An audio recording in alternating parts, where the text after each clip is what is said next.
It is 1066, and the Norman forces, led by their Duke William of Normandy, has invaded southern England.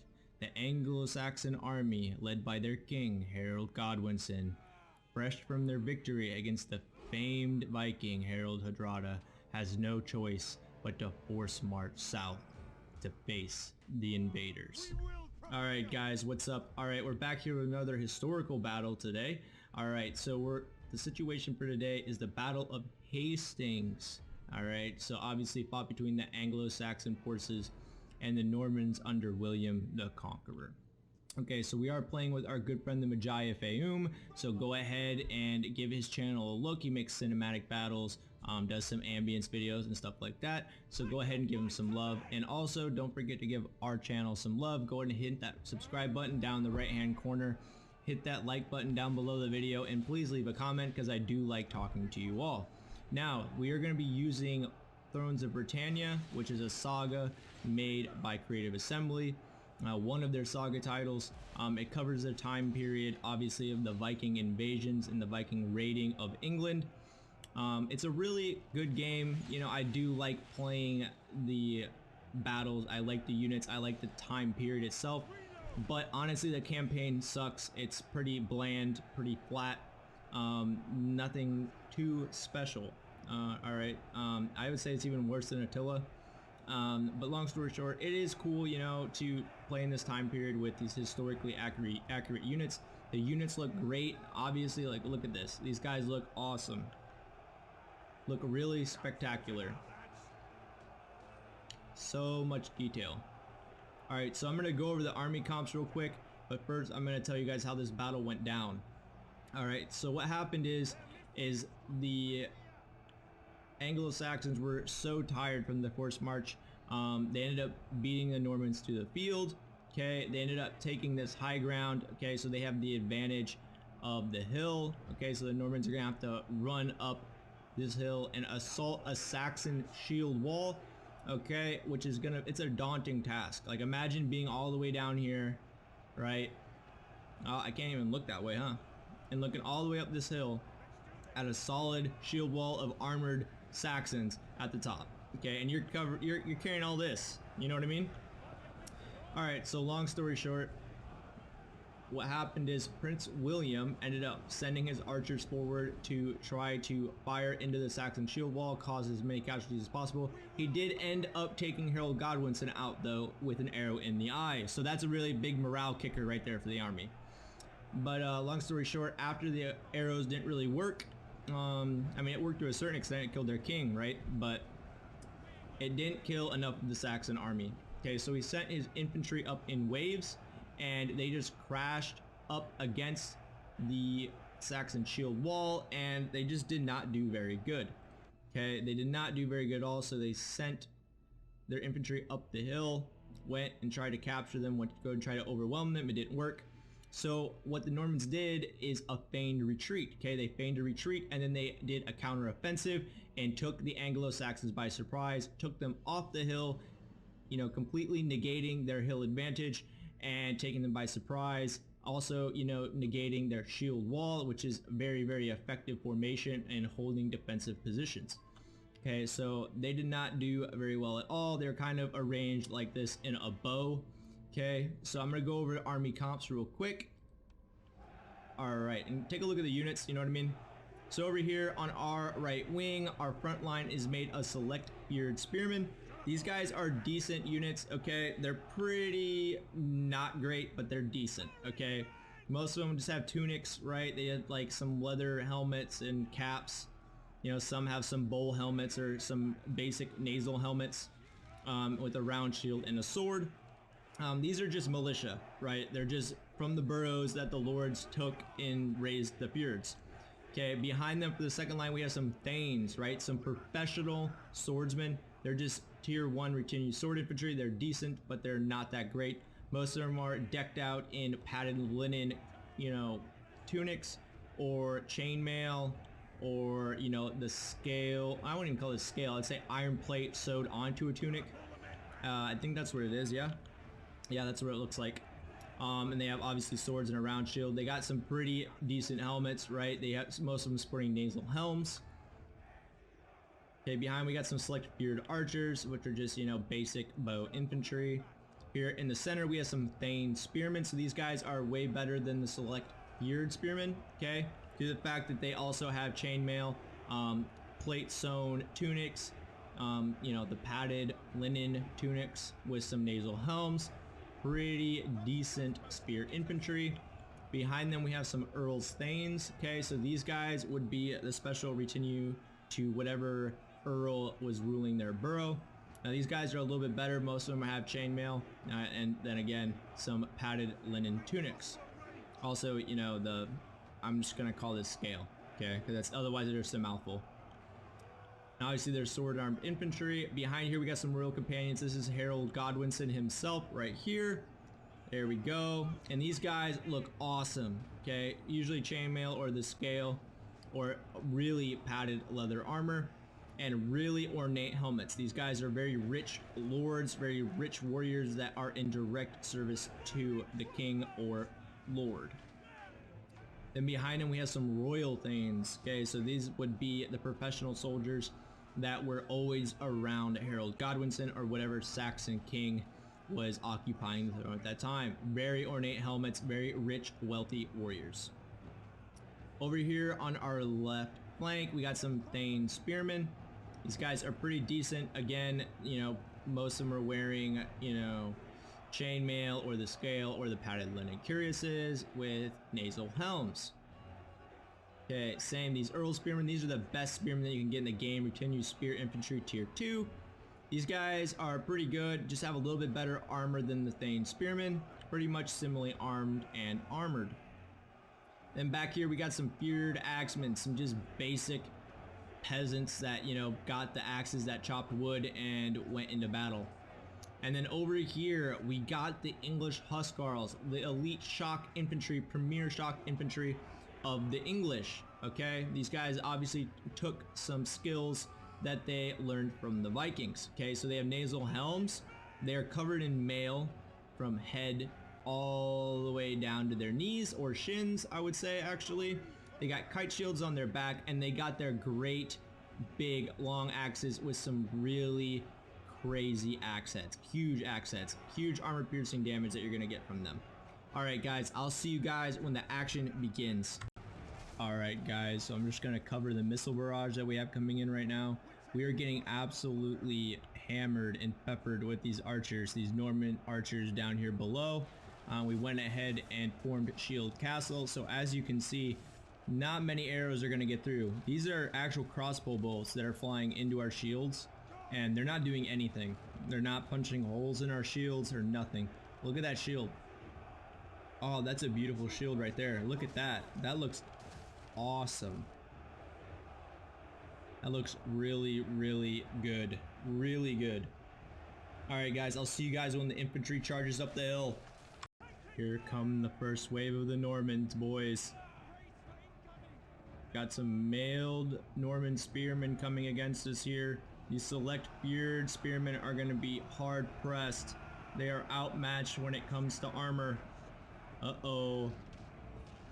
But yeah guys, one of the famous tactics of the Norman was actually the feigned retreat. Okay, so they would feign a retreat and then they would launch a counter offensive or a counter strike right then and there. It took the enemies by surprise. And this was a beautiful example of that tactic, getting these Anglo-Saxons to come down from the hill in the historical Battle of Hastings. I think that's pretty interesting. Alright, so we ended up switching to Shield Wall. Okay, got out of Shield Castle. This is more meant for melee. Alright, here they come. They're coming up in the center. Here they come. Oh, let's get a better shot. Let's get a better shot. Here they come. Are these swordsmen? Uh-oh. Alright, they're definitely gonna have the advantage here due to the fact that they have swords. Swords versus spears. It's a pretty clear winner when it comes to that. Here they are trying to break through our lines. All right, over here on the right, they're gonna also start charging.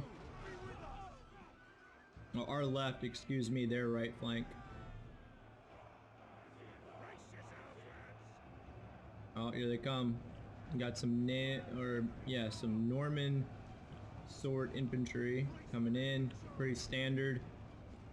Down here we got some Norman cav, I believe. Oh no, these are Norman knights. So the Norman knights were a feared cavalry unit in the Dark Age / early Middle Ages. A lot of different countries across Europe would come and try to hire these feared horsemen, especially in like the First Crusade. They were very, very big and very, very important. Alright, so we've engaged here on our left flank. They're trying to push us through.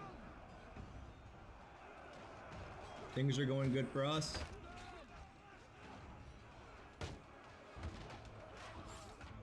I'm gonna go ahead and get some combat animation for you guys.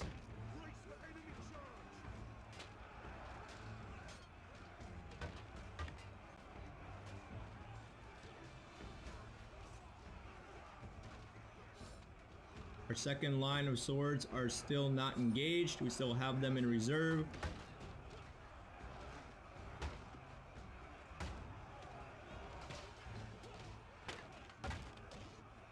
We got these main warriors. Yeah, main warriors just got put on a spit.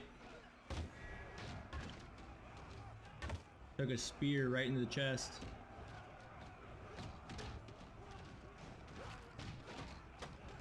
Now we got some nice spear combat right here.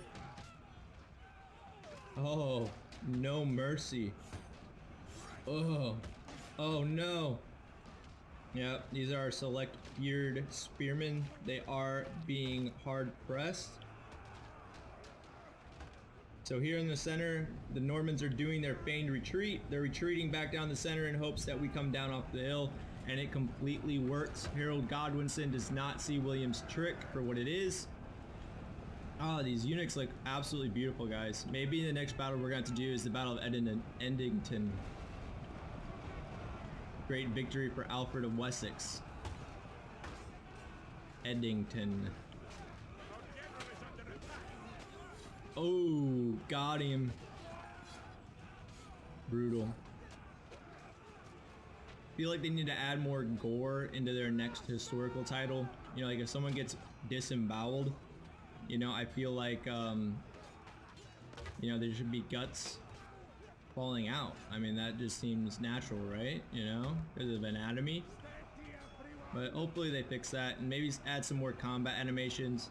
It gets kind of tiring watching them do the same ones over and over and over again, because I really love getting up close with my units and really just seeing all the action unfold. So I ended up charging all my swordsmen down into the center. There's no reserves up on the hill. Now over here on the left, we're also beginning to do that. We're charging in our Jarl's spearmen. Go and watch our charge here.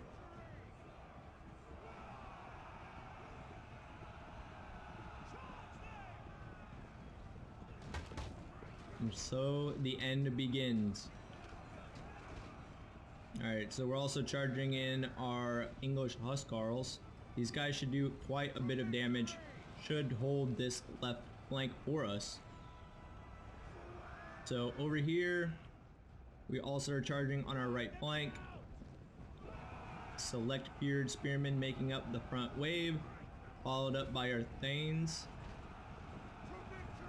Our Thanes should do pretty well, I would hope.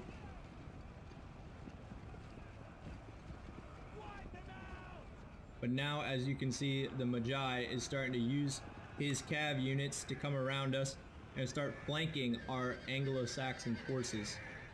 It is not looking good, boys.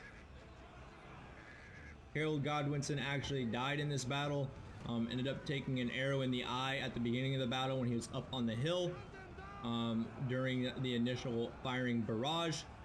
We couldn't really, you know, recreate that due to the fact that, you know, they're so high and out of range, and obviously King Harold would kind of be, you know, out kind of the front, but, you know, not in the front line itself. And also the fact that his general bodyguard unit is 250 men with big round shields and great armor. for total war, it's obviously not realistic enough where one arrow is going to kill, you know, a unit. All right, so we're getting absolutely charged in the flanks. Oh, that was brutal. That was devastating. All right, so we're still over here fighting for our lives. I think they went ahead and formed kind of like a shield wall, shield castle kind of thing right here. Interesting. Very interesting.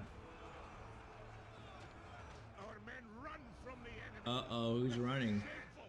Yep, our select beard spearmen, like I said, they can only handle so much. They are only serfs anyways, taken from the boroughs. They are not professional soldiers in the standing Anglo-Saxon army. They are just militia. All right, yep, as you can see, our entire right wing has completely and utterly broken. As you can see, they're all running. We have what? One unit here. No, they're completely gone. We got some Thanes still holding out. Some more Thanes right here. These Thanes are holding out, but they're soon not going to hold for much longer.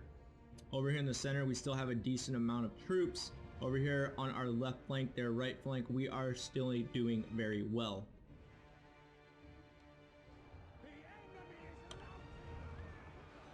Alright, now this is starting to be the beginning of the end. We're taking a lot of casualties here in the center where our most elite units are. Ooh. Got him. Execution style.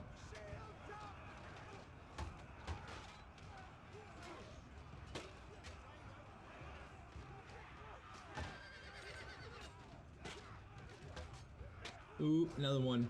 There we go.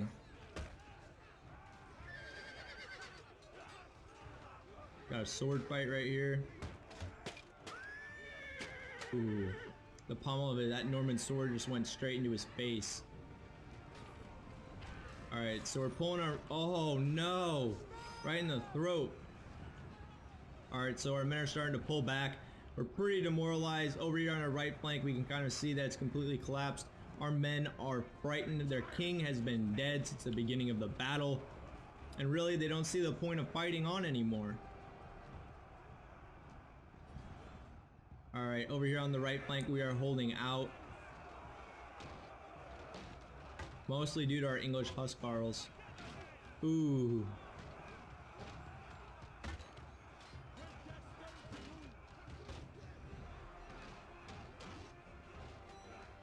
Oh, dodge. Dip, dive, dodge. Oh no. Well, instead of a wrench, you got a spear in the gut. Oh, got him.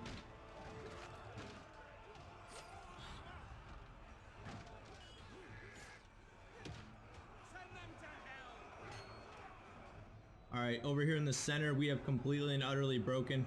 Actually, never mind. We got like one unit left here. One more Thane spearman still holding out. Along with some Royal Thanes.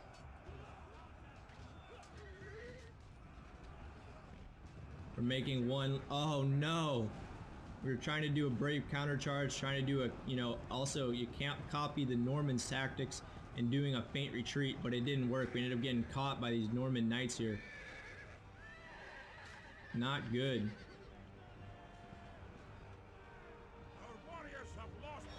Over here, we're still holding on.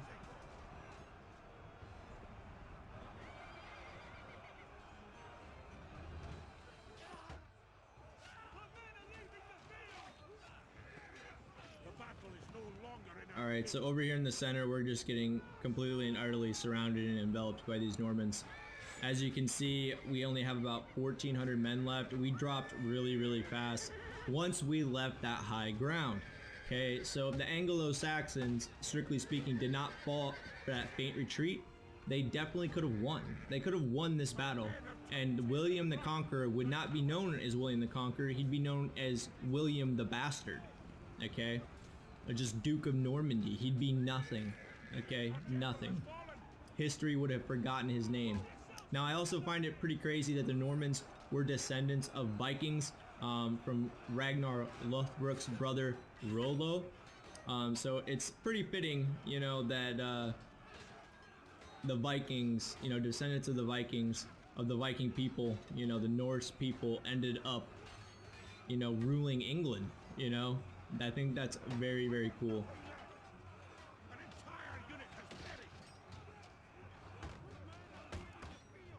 I really wish we could recreate the Battle of Stamford Bridge, but that seems like it'd be pretty difficult, to be honest. Alright, so our royal companions have broken, okay. The bodyguards and personal bodyguards of Harold Godwinson tried to lead the Anglo-Saxon army to victory, but it just wasn't to be, folks. Alright, so over here, we're just kind of sitting here. We got, what, 160 kills with these English Huscarls. We went ahead and just retreated our troops because these Huscarls could see that the battle was lost, okay? There's no point in continuing to fight on any longer, but it wasn't to be. These guys will not be able to exit the battlefield because Norman cavalry are charging down the hill. Oh no. Oh no. Oh no. Oh no.